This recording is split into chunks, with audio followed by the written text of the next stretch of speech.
The GOAT, it's the GOAT, it's the give it GOAT. The GOAT, it's the GOAT, it's the ever GOAT. The GOAT, I got a little tied up on that, but it's the GOAT. Welcome to the GOAT Pod, GOAT Pod. We are back with a little more postseason coverage. I am Wendell Holland. For those that don't know, I was on the show Survivor. I'm along with my best friend in the world, the one and only from Survivor 28, Mr. Bryce Isaiah is in the building. Bryce, how you doing? I am great. I just got back from the grocery store, so I'm excited to be here. Very nice, very nice. And we're along with the one and only, the son of a legend, who is a legend himself, the one and only from the runner-up from Big Brother 23, the one and only Derek Fraser's in the building. Big D, how you doing?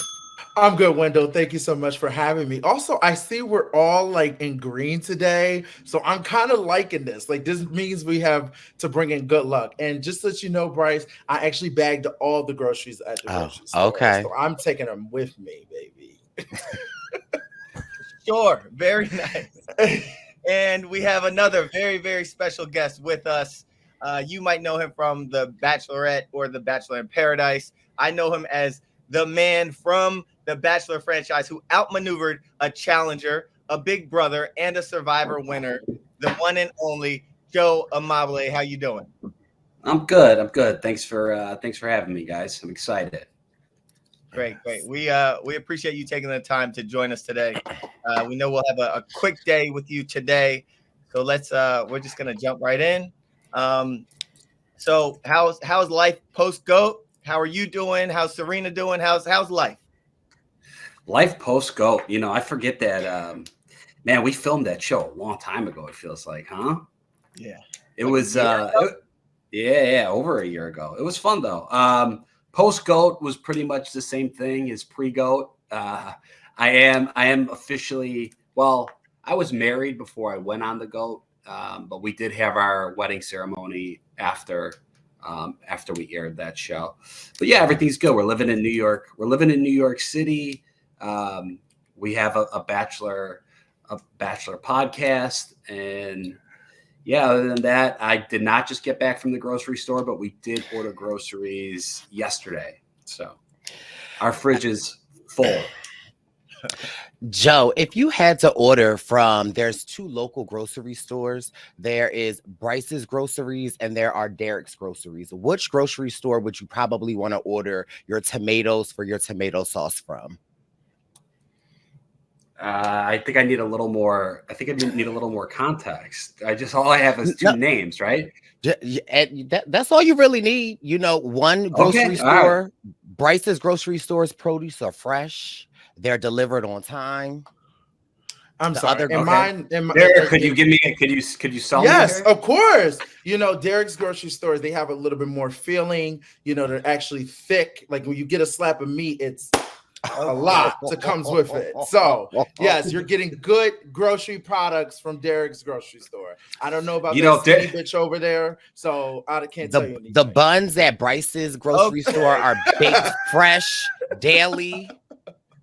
Joe, you know, I don't know what you two are insinuating right now, but I can tell you this. I was gonna go with Derek because Bryce, and I feel like you set it up for yourself to win. But since you did lead with produce, and everyone knows a grocery store with fresh produce is the store you need to shop at. So, Bryson, you're the winner. Joe, you have always been good in my book, so there's never been an issue. But I do want to know, Joe, when you got that call and your manager said, Joe, they want you to go on this competition show called The GOAT. What were your initial thoughts? I was just like, you know, how serious of a show is it? And they were like, it's going to be lighthearted and fun. And for me, it's like, yeah, like it's a new experience, and I was free to do it. So I was just like, yeah, let's see what it is. I never thought I would go on like an actual competition show. Like I would joke around with Wendell and be like, yeah, I'd whoop your ass on Survivor, but like I don't think I could ever do Survivor. Yeah, I don't think I could ever do Survivor. But something like this, yeah, since it was like it was pitched to me as lighthearted and fun. I just didn't see a reason not to. I love that, and we loved you on the show. So I do. yes, go ahead. Bryce. No, I was going to say, like, we have this debate going on here, Joe, and I think that you could actually be the perfect person to settle this Yes. debate. You can. Derek and I watched a lot of the competitions on the show. Could you just let us know the locations as to where the competitions took place on the show? Like where in the in front yard. proximity? Oh, okay, front yard. Okay, was that the only place? I think we had a few in the backyard. Oh, Joe, great.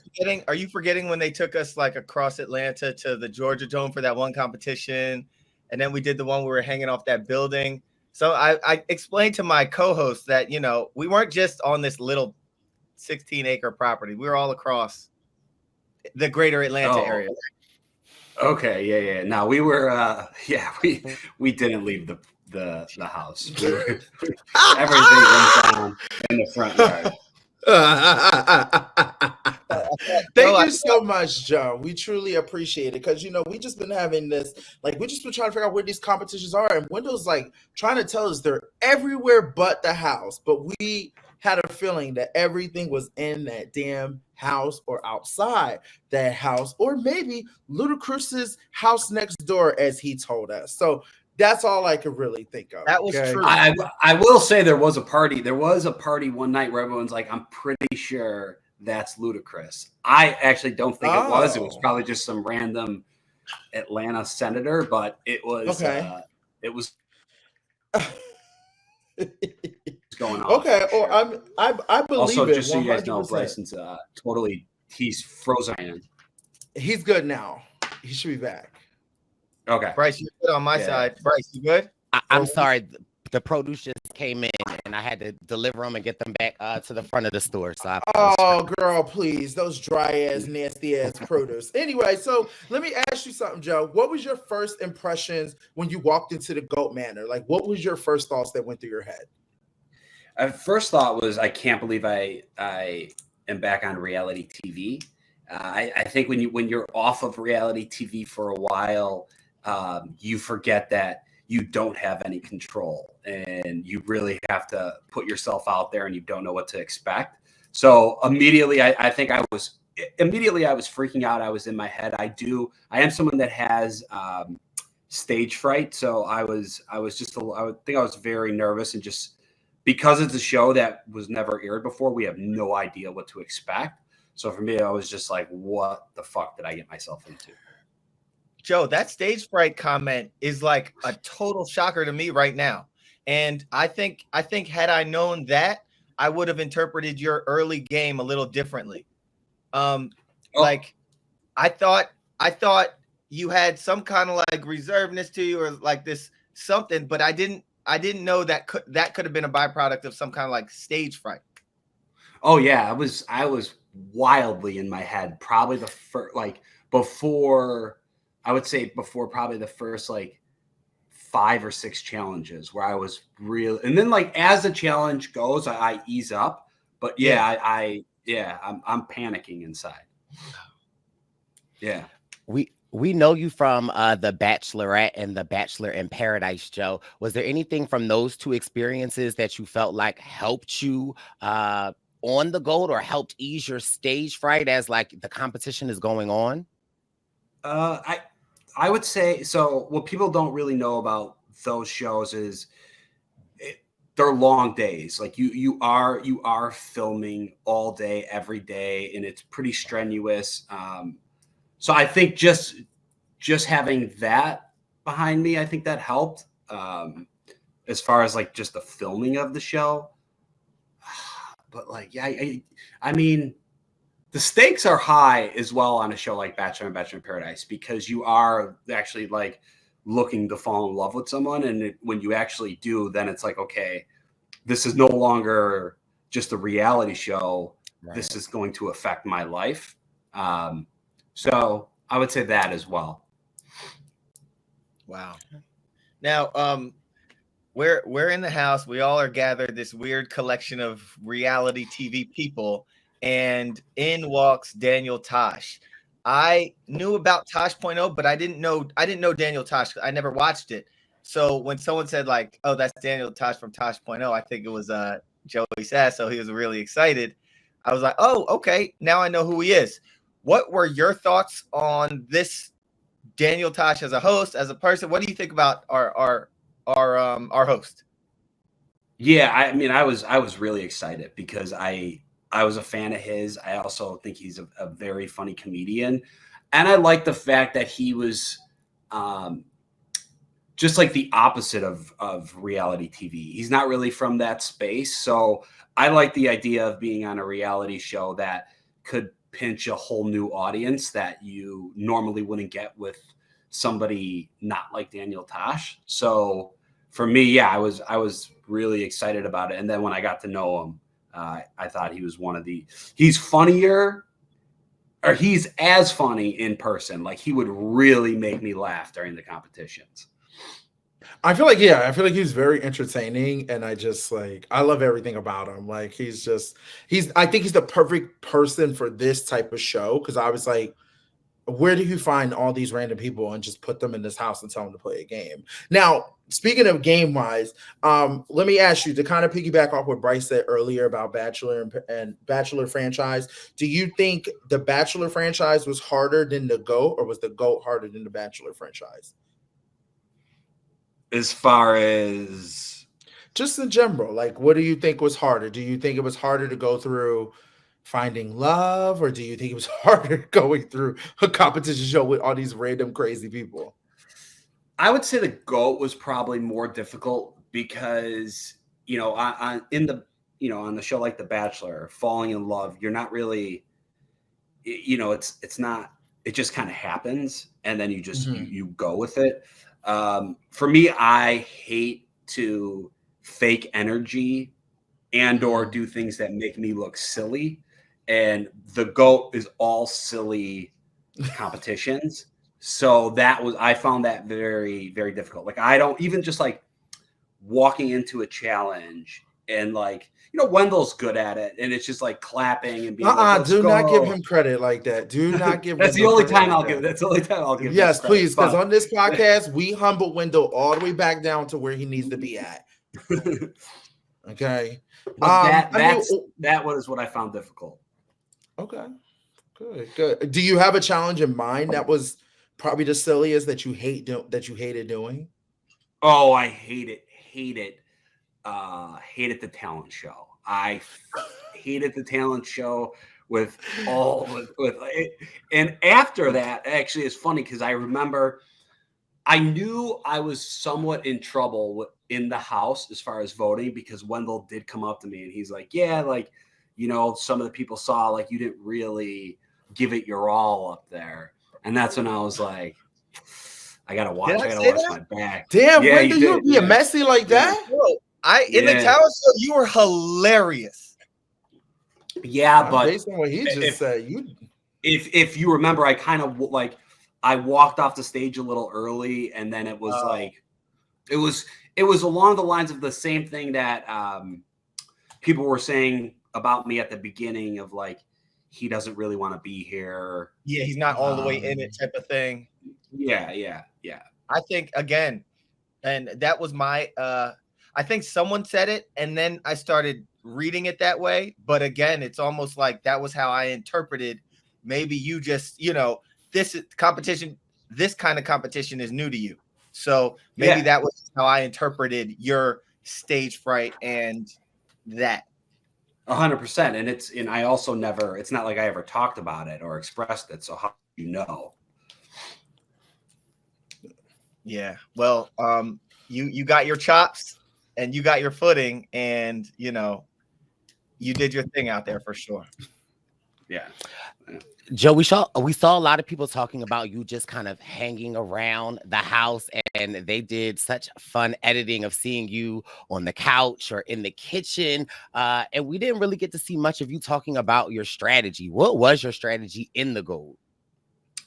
So when I first walked in the house, I didn't have any strategy. Like there was zero strategy. Really? But prior to going on, Serena is a big competition show watcher. And her advice to me was, you at the beginning of these games, you really want to be in the background. Like, you actually want to not voice your opinion too often and kind of just be low key. And for me, because I have stage fright and all these different things, it just kind of like, it worked in my benefit. I'm like, let me just lean into this more. Because you don't want to look like a threat. Like, I think that's what Joey Sasso had against him at the beginning, and why he went home night one is because he was loud, and I think people looked at him as a threat. Yeah. It's good strategy in some of our shows to kind of like, lay low until it's time to strike. Or sometimes in Survivor, it's like once you get post merge, or once it's smaller, now it's time to ramp up your game. What are some of the shows that Serena watches? You said she's a competition person. Does she watch The Challenge? Yeah, she's watched The Challenge. She's watched Survivor. I'm pretty sure she's watched your season. Oh, wow. Yeah. Okay. That's why she said, get Wendell out of the house. Is that what she's like, stay away from that motherfucker. I don't blame her. Second. Yes.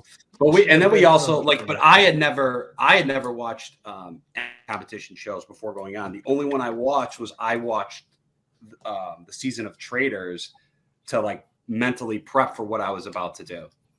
And you saw Reza? I did. Yeah. I did. I thought he was going to go home first again.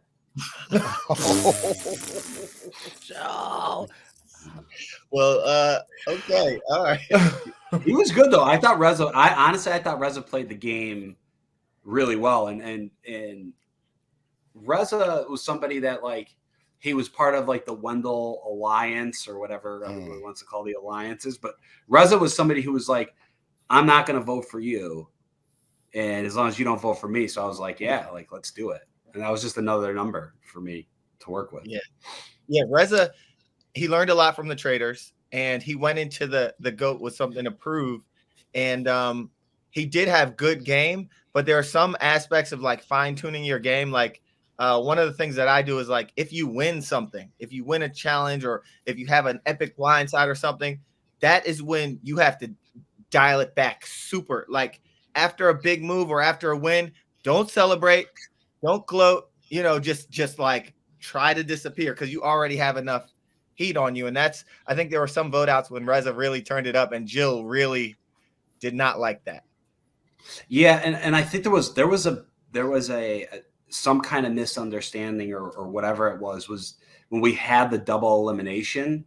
I should have been, because I wasn't really part of your guys' alliance at that time.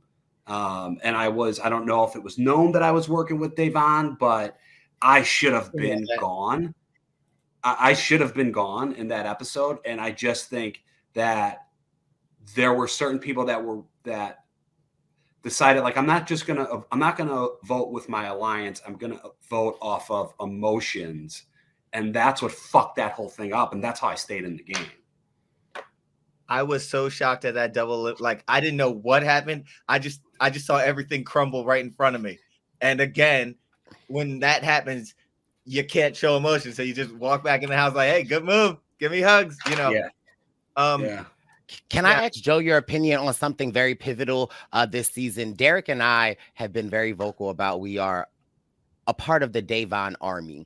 During the talent show episode, when Devon clearly is letting everyone know that she's not here really to make friends, she's here to play a game, and it's a competition show game, and she was strategically scoring people low to ensure that she won. What were your thoughts going on when you saw that happening? Were you thinking like, oh, Devon is really here to play, or did you think coming in a little too hot too fast? I just was like, yeah, this makes total sense. I knew who. So I think the one thing I did. Okay. Joe, good job, Joe. Joe, you're doing wonderful. Joe, no, this is great. I'm glad we just ask. No, don't say. I am No, I'm Well, very glad I would we say- saved Joe for the end because this makes a lot of sense now. Everybody else has been trying to sit here and kiss Wendell's ass and all this other shit. No, Joe is calling it how it is. Okay, now bag those fucking groceries, Wendell, because he called it exactly how it is. I'm sorry, Joe. Right. Go Well, ahead. I would say what I did have in my favor as far as like gameplay. I don't even know if you consider this gameplay, but I was very aware of what was going on in the house at all times.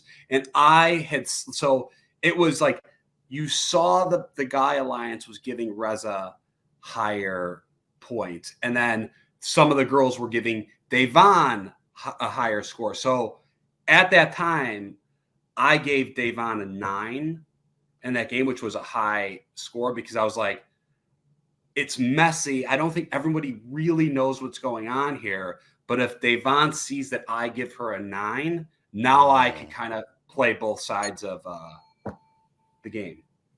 That's a More great strategy. move. That's a great move. Yeah. So when, like you said, you kind of start off slow, but you got your footing. Was there a particular time where you were like, all right, now I'm playing the game. Now I'm locked in. I know what I'm doing. I know how to do it. This is my path to the end. Did you have any like epiphany moments, or was there like a moment where you were just like, all right, I'm good. Like I'm working with Day. The fellas think I'm whatever. Was there any time? Yeah. So after the Tasha elimination, I was like, okay, this is a game. And then when the vote was to vote out Lauren, Wendell, you walked up to me and you're like, hey, we helped you with the Tasha vote to keep you in the game. Now you go this way with us. And when you said you go this way with us, I was like, okay, but I'm not with them.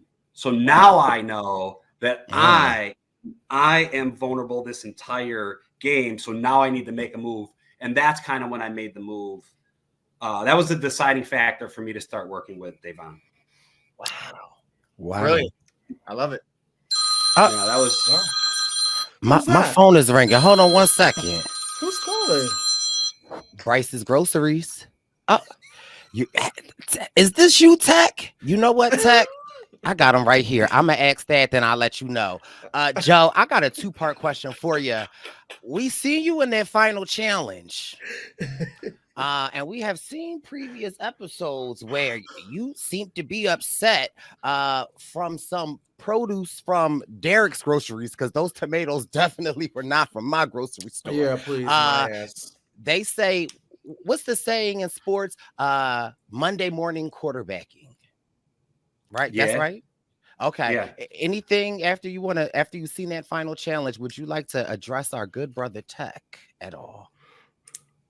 Well, not after the final challenge, because I hit that tomato after like 4 tries. It took Tech 800. It took him 800 tries to get that thing off. And at that point, like I actually was shocked he didn't throw it. And I actually felt really bad. I was like, I'm an asshole. And then like the following week, I was so terrible in challenges where I was like, and people were accusing me of throwing them. So I'm like, this is karma at its finest. So I did feel really bad, but in the moment, I don't really care because I truly did think he was throwing it, which he should have. I mean, it kind of, in my head, it kind of made sense, but I had thought that they all knew that I was working with the girls, and I was like, okay, this makes sense. I just fucked myself.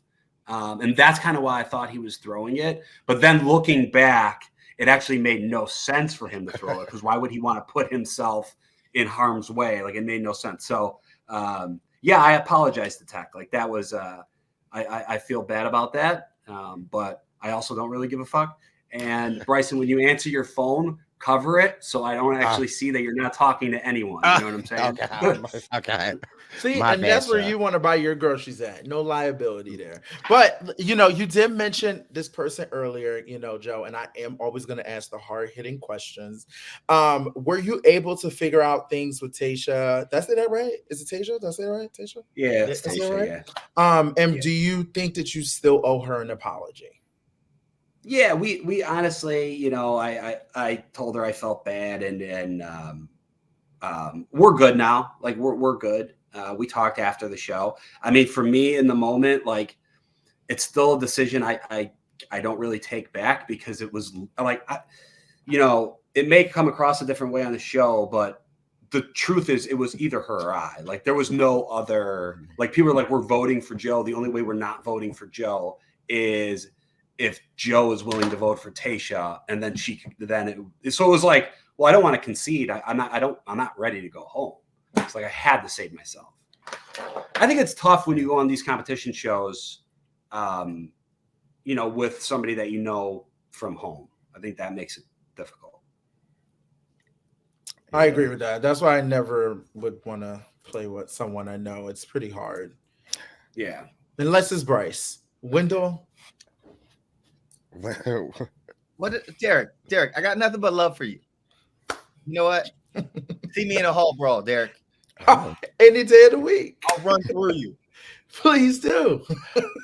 Joe, when you got to the final challenge and you saw that you were against Jill, Pal, and Jason, were your thoughts like, wow, I really got this in the bag? Or was it really you thinking like, okay, I don't know. I'm sitting next to the winner, or I'm the winner at this point? In my head, I was just like, because you never know what these challenges are, and I'm so bad at majority of them. I was like, just don't come in last, asshole. Like you just don't want to be in last place. Like Jill actually has a back brace. Like you could figure this out. And I did. I won that. I won the last challenge. Yeah. I thought that was it. If that would have been it, that would have been so great. I would have won the whole game, but. Unfortunately. Did you see Pal's tooth fly off during the competition, or did you just hear about that afterwards? Did I see it? I was the first to notice because she came over and she was talking to me, and I was looking at her, and I'm like, is that because initially I thought it was like paint from like the balloons or something, and then I'm looking, I'm like, yeah, oh yeah, she's missing a tooth. Like she's missing a tooth. Somebody tell her this isn't worth it. But yeah. I saw. I'm screaming. So, wow, Joe. Just to backtrack a little, because I didn't make it to the finale. I wasn't. Sorry, Wendell, your connection was breaking up. Say that again real quick. Sorry. I said just to backtrack a little bit. Hey, Joe. You and we were friendly in the house. We worked together a little bit, but there were a lot of times that I wrote your name down.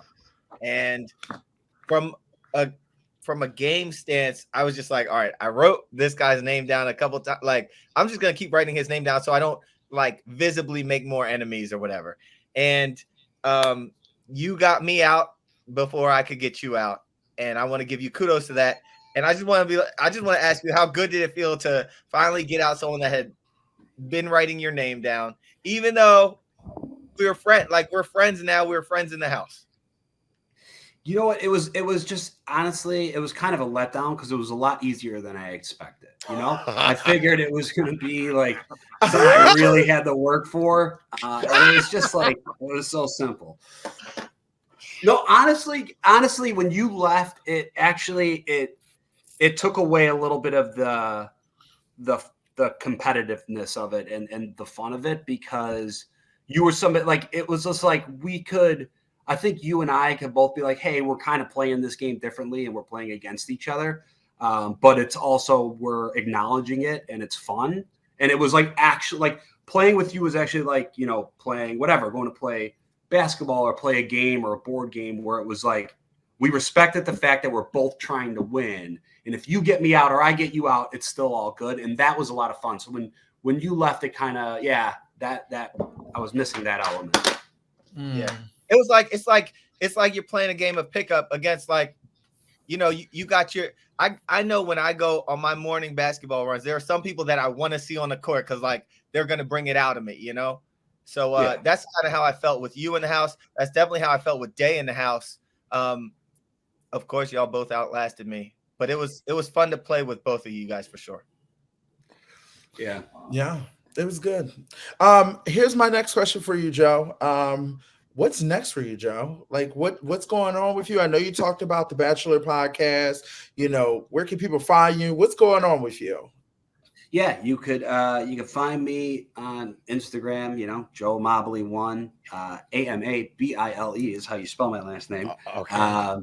Yeah. I have something coming up that I can't really talk about yet because I don't know if I am going to get it. And other than that, just follow me on my social media accounts, and we have a Bachelor podcast, Bachelor Happy Hour. It's through iHeart, and other than that, whatever, chilling. Would you compete again? Yeah, I would do it again. Honestly, yeah, it's fun. Especially now doing it once, I have more of an idea of what to expect in these games. So yeah, I would. Is there a show in mind you would like to do? I would love to do Traders. I was Traders gonna would say be Traders fun. season 4. I could see it. Would you Traders would be fun. I wouldn't be do you surprised. think you, as watching the show, do you think you'd be a better faithful, or do you think you'd be a better trader? Truly, I believe I'm talented at everything, so I think I would do well. Hey, no, the lie detector determined no lies were told, Joe. Okay. Oh man. Well, Joe, we really, really appreciate you coming on. I know you're a very busy individual. I appreciated you in the house. I appreciate you out of the house. So thank you for joining us on the Goat Pod, Goat Pod. And I hope to see you soon, my man. Take it easy, Joe. All right. Thanks, guys. Appreciate it. Thanks, Joe. Thank you, Joe. You got it.